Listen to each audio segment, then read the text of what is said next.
This is a Film Stories original podcast. I inherited this heart-shaped birthmark. I got high cheekbones. I'd like to thank my dad for these enormous ears.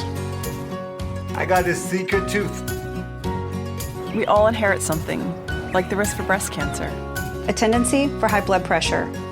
Or the potential for colon cancer. DNA can affect your health too, so take action. Join MUSC's Community Health Research Project.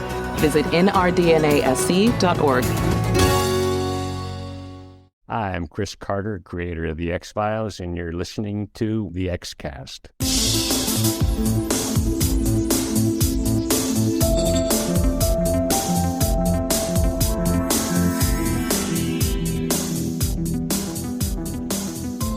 Welcome back, everybody, to The X-Cast. The truth is in here. I'm your host, Tony Black, and I am delighted to begin our coverage of Season 10, aka The X-Files Limited Series. It's back, 6 episodes of Mulder and Scully and the FBI, and it's officially X-Files time once again. It's so exciting. So this coverage is going to be, effectively, if all goes to plan, a month's worth of the X-Files condensed. Instead of doing several 6 or 7 podcasts about the new miniseries, we're going to try and provide you some podcast about the new miniseries every day until March. I might be crazy.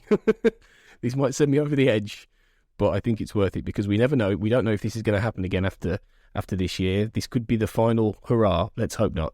Joining me today and for discussion about the episode to come is the lady who first talked to me about my struggle back in the days when she was one of the secret few who had seen it. I'm delighted to welcome back Tanya Hernandez. Thank you very much, Tony. I'm glad to be back, and I'm excited. Yeah, because we can actually talk about it now. Yes, I can finally openly talk about it with other people besides my friends who saw it with me back in October, all the way back in October. Yeah, when you were lucky enough to go to, it was New York Comic Con, wasn't it? Yes, it was. And it was awesome. So now we could talk. Now we could talk properly. Well, initial question before we get into talking my struggle. Did the episode change from the one you saw in October? No.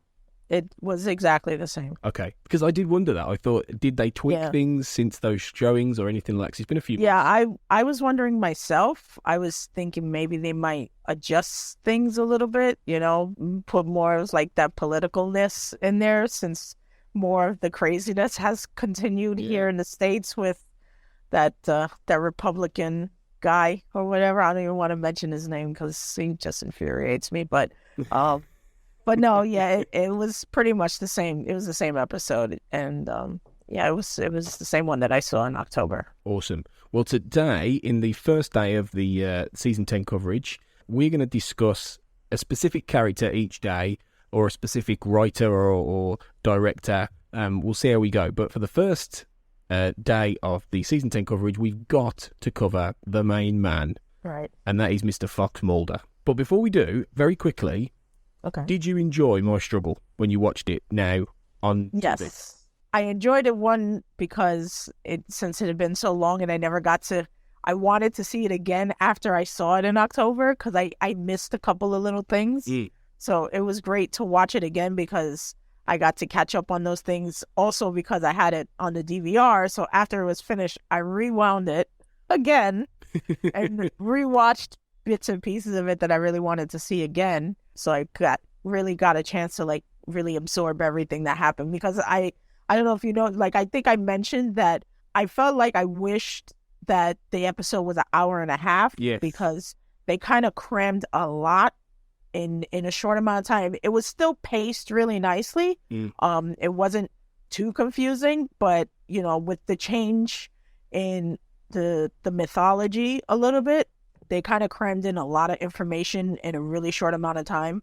So, I enjoyed having to go back and rewatch the things that I missed and absorb it a little more, especially with the explaining of, what happened with the secret files and, with the crash and stuff like that. But yeah, I still kind of wish it was a longer episode because I think they just needed just a little bit more time just to extrapolate a little more on stuff. But I mean, I still thought it was decently paced. Well, I keep going back and forth on this in that I keep thinking, well, I completely see what you mean. And in fact, I thought of you when I was watching it. I thought, I know what Tanya meant now about how it just rattles along and it's bang, bang, bang. There's loads of things going on. Right. At the same time, I kind of like it for that. And I kind of think that it just hooks you in and it is a ride for like 44 minutes, that it just doesn't stop for breath. And it doesn't take forever landing you back into this world. You know, Chris Carter just throws you right back in there. And I think it's really good for that. It might have felt a little bit more unevenly paced, like some of the two-parter episodes of the mythology when it wasn't at its best, that dragged a little bit. So I quite like the fact that he packed a lot in one. Yeah. So I mean, it definitely got that impact. It got you like, bam, X-Files, like you're back in it. Like, let's go. Like none of that long exposition. So I did appreciate that. I just wish I think they could have just had a little bit more time, just a little bit extra for that, since it was gone for so long, you know, and since that big switch in the mythology took place, like I think a few more minutes more would have been just a little bit more, just to keep it, you know. But I do like that it went right back into it, and you know, it was, you know, right away, no dilly dallying, as they say. Yeah. Although the critics don't seem to agree. You know, I mean, there's been quite a few articles out there and reviews where there's been a lot of negativity. Yeah, as I wrote on a I think it was a Variety Facebook thread, I've not seen one fan or even casual fan of the show say they didn't love it, whereas I've seen loads of critics say it's not particularly great. So what's going on there? Right. I think the critics who were probably fans of the show, but you know, the show did well when it first started, but it really didn't like hit the mainstream until like end of third season going into fourth season and fifth season, which I think those were the pinnacle, like those were the peaks of the show. So I think everybody's expecting fifth season, you know, fourth, fifth season type of X-Files right from the get-go. Yeah. Which I think is completely unrealistic. You know, I don't expect it to be that great, you know, but I totally don't think that it failed in any sense of the imagination. I thought that if anything, after being off the air for 13 years and not seen since 8 years since the last movie, I thought it did fantastic, considering that they have not had to deal with those characters for so long, like David and Gillian, and, you know, the way Chris works and stuff, like they haven't had to be in that environment in so long. And for them to just get back, like, I think pretty much on level with a really good normal X-Files episode, I thought they did great. They did great. You know, I agree. I thought it was a success. Me too. Me too. And it satisfied me. And I know what you mean. Like I've been reading some articles where it's like, oh, it's good, but it wasn't this, and you know, and I'm like, I don't know what exactly they were expecting from it, but I mean, I was expecting great, and that's what I got. I was happy with it. I think I do know what you mean, and I think critics expected a different show to the one that existed 15 years ago, and in many respects, even though it's got a few new modern touches, and there's a lot more money being thrown at this miniseries than a lot of the other shows in the past, but it is still an X-File as of old, really. And I think they wanted something a little bit more modern, with more of a modern aesthetic. But what they've completely missed the point on is that it does that. It just does it in the storytelling. It doesn't do it in the actual approach. It does it in actually what the episode is saying. And we'll get onto this, obviously. Right. But I think that's what they've massively missed the point on, and I think a lot of the fans have actually understood, and that's brilliant. Because to be quite honest, I've said this before, I don't care that critics don't like it. This is for us, and you know, and luckily it's done absolutely amazingly in the ratings as well so far.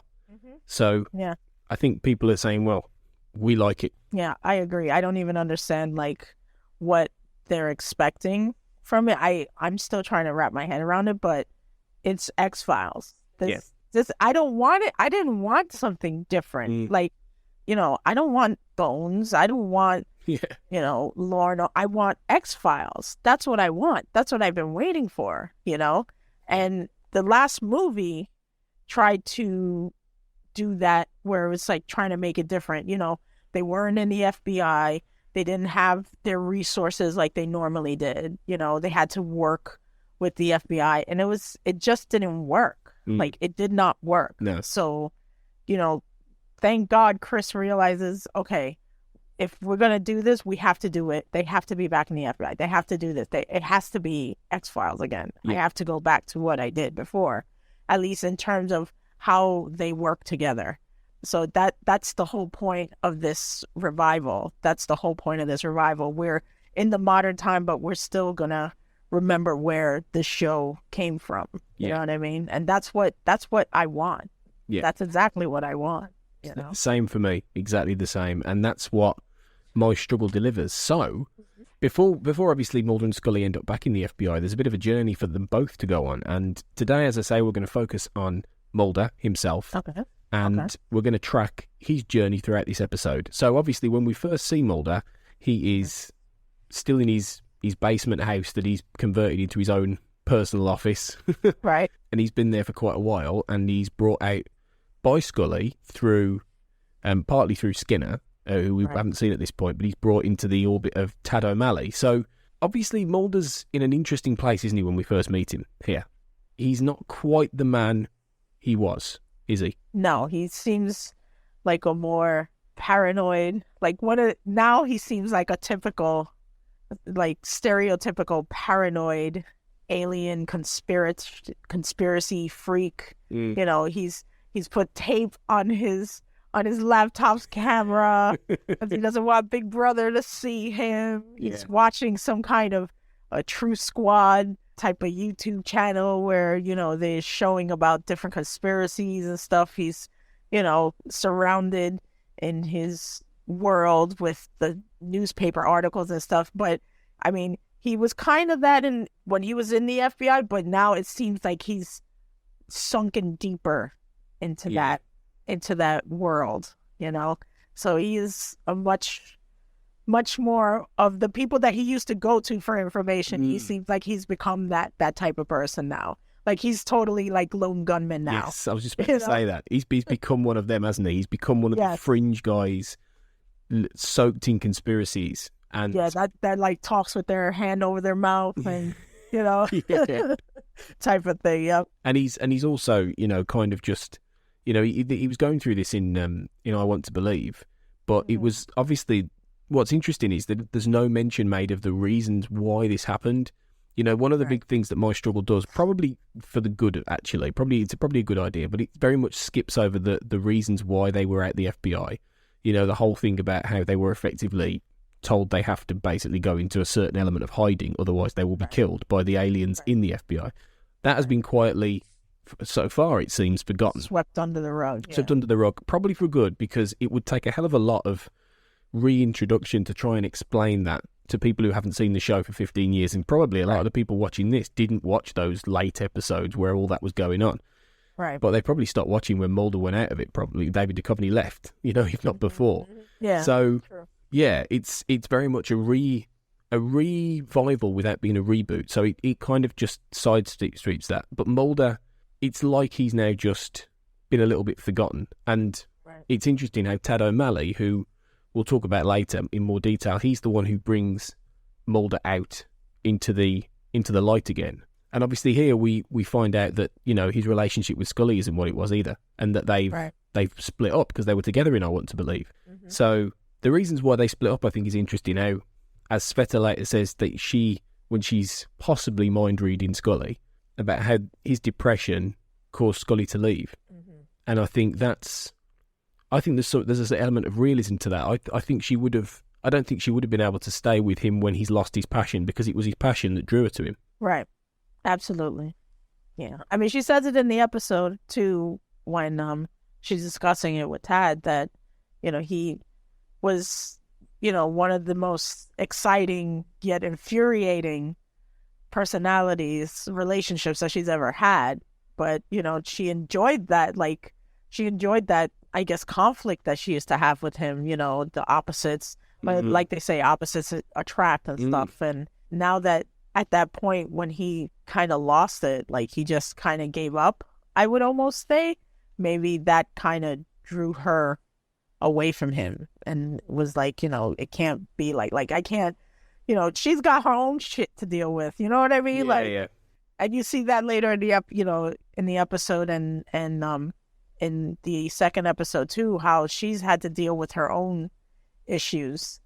But it seems like she wasn't going to let that bring her down the way it has brought him down at the beginning of this episode. So that's probably why they separated, which is sad, sad to see. But it is sad, but I think what it does is, and this is something that obviously they were talking about from early on, is that it's allowed them to bring back the relationship that they had when they weren't together, which was very different from the one that when they had the baby and when Scully was pregnant and Mulder was in and out of the story, the story didn't facilitate them doing what they do now, where this episode immediately gets back to the whole platonic love. And that was always when the show was at its best, when they were... Right. It's true. When they were it's like true. that. And it's as much as we hate to admit it, I was always a no Romo type of person, because I knew that the minute they were going to be involved, that it was going to completely change everything. So, but it's true that totally changed everything. But it's nice that because of this thing that separated them is got in the way, it kind of gave them that breathing room from each other. Yeah. So that they can now work together again. You know what I mean? Absolutely. Yeah. And I thought it was smart. of Chris to do that. Yeah. I think he needed to do that. I think in order to get back the essential idea of what it is and to put them back in the FBI and almost, skip. It's almost, in a way, it's like we're skipping seasons 8 and 9 now, in a way. We in essence, we're sort of just, you could almost, go at the end of season, before Requiem, just stop watching there and skip to here. They've just imagined that they've had they've left the FBI for a while. In to some extent, you could probably do that, really, and get away with it now. Yeah. But it's just interesting the way that Mulder is brought back into it, and then, he meets Sveta, and we get the idea, her talking about her abduction, and then he sees the invisible spaceship, and it's this whole thing of Mulder being pulled into a conspiracy that he's not what he thought. And I thought it was a really interesting journey for him to actually be the skeptic in many ways, right? Which a lot of people have said, well, that's not Mulder, but I think they've missed the point in that if they're forgetting the fact that 2012 has come and gone. And nothing's happened. And nothing happened. Well, nothing that we see has happened. Well, that's true. But the whole thing is, this is where obviously the writing and the way the show has ended up has affected the actual show. Chris Carter, I think, fully intended to do an alien invasion movie before or around 2012, but it never happened. So he's had to rewrite that in order to change the continuity of this. So. Because he's recently said that there's a whole script for X-Files 3, the movie, that he wrote that's very different from any of this. So it's allowed him, though, to actually use that real life production thing to actually enhance Mulder's character and have him go, well, everything I was told didn't happen. So what am I supposed to think? Right. And Mulder's in that place where he just doesn't know anymore. The truth he thought was the truth. Who knows? So when he's told about this new conspiracy, I think, I don't know about you, but I think it makes sense that he'd believe it. I mean, yeah, especially since nothing technically happened. And I think he even very briefly mentions it in the episode. That's why I always wanted to rewind it, that, 2012 came and came and went. And, we're still here, but the plans seem like they might still be in motion. Yeah. Or like the date was really just the beginning date, not that it was the end date. You know what I mean? Possibly. That's a good way of looking at it, actually. Yeah, because I think I know he said it very quickly when he was speaking to his informant that, 2012 came and went, and it seemed like that's the beginning of everything being put into motion. Whereas before he thought that was going to be the end of everything. That's when everything was supposed to happen all at once. But then probably realizing, okay, with this informant telling him, no, you don't even realize what it is that you're really looking at. So yeah, I could see why now he's like, okay, now I understand why this didn't happen the way it was. I assumed or was told it was going to happen. What's interesting as well that when you say that is, and I think to be honest, I hadn't thought of it in the sense that 2012 was the beginning, not the end of something. And it's a really interesting way of looking at that, because the way Chris Carter's written this episode to be very much tapping into the modern day fears of conspiracy and paranoia. If you think about it, the world seems to have got a lot more paranoid and tense and dark and disturbing in the last 3 or 4 years. Ever since almost 2012, you know, in the last 3 or 4 years, you've had the Middle East implode. You've had this wave of a lot of right-wing sentiment coming into major Western governments. You've had a lot of things. You've had a lot more police brutality, almost seems. There's been a lot of stuff that's actually started to kick off. A lot of extremism from every facet that you can think of. And what he's brilliantly done, and what he's brilliantly done is write that into the show as part of the rationale, and with just a potential alien, you know, extra thing to it. Right. I hadn't thought of it like that. You've made me see it differently there. Yeah. That's quite scary, really. Yeah, I know, when you think about it. What do you think about the informant, though? The guy that Mulder goes to see, because he's a new character, isn't he? Yeah, he's completely new. I mean, a completely different alien crash landing, totally outside of Roswell. And it seems like, you know, he takes this alien and does experiments, but then it's like, I guess they use his experiments. I don't know. I wish that's maybe where I wish there was a little bit more time to explain that guy. He kind of just, you know, pops in and out throughout the episode, at least in flashbacks. And then you see him as an older man talking about, you know, I have regrets and stuff like that. But, you know, I mean, it's interesting. They just explain him now. And now he's telling this different side of this conspiracy, the supposed true conspiracy, you know, the conspiracy of man and stuff like that. So I don't know. I hope there's more to him. Like, we get a little bit more. I mean, there's not much time, but I hope they do explain a little more of like what his intentions are, like why. Yeah. You know, because it's like, you know, he takes the alien and does experiments, but then like, so now he was involved with these experiments with the women. Meanwhile, they were trying to, like, it was weird because they kind of portrayed him like, oh, he's a good guy because he felt bad for the alien. But then at the same time, he was the guy that starts this experimentation with humans, with alien DNA, or at least he started messing with it. And then, I don't know, someone takes it upon themselves to take his work and do whatever with it. But it's true. What I thought was interesting is how he said that he contacted Mulder in 2006.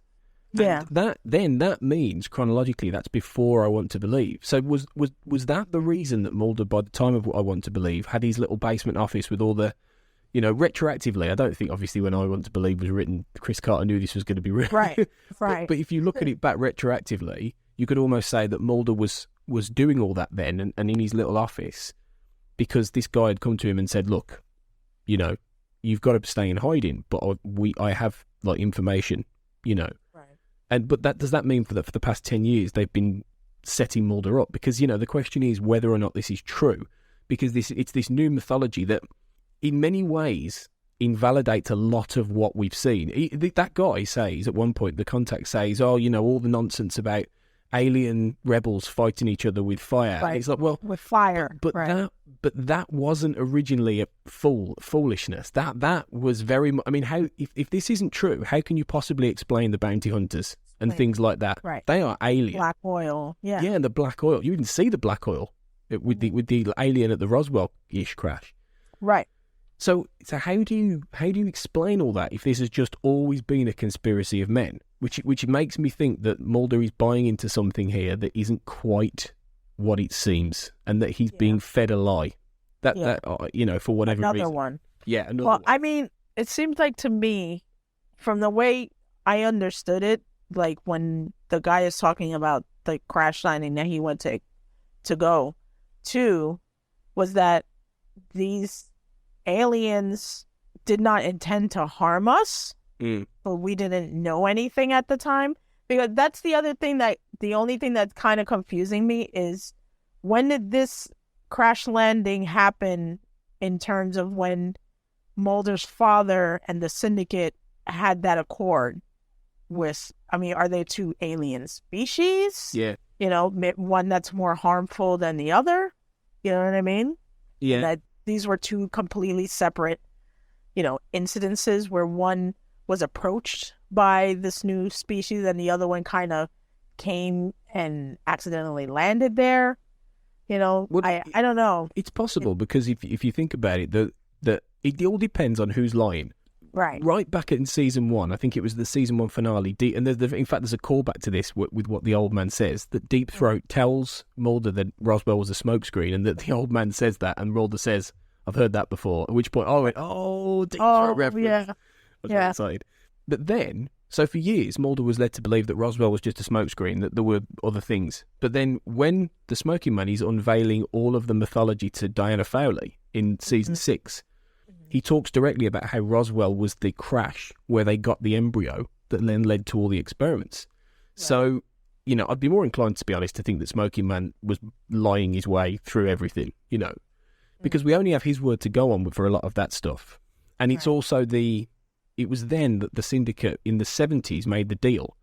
So, like you say, there was a 30-year gap there before they had to start making the alien hybrids, which apparently were all part of the plot to, colonize the Earth. But is that true? Like you said, is there more to this? Are there two sides? It seems to have confused everything, but it might turn out to be all part of a master plan that will unlock the greater truth.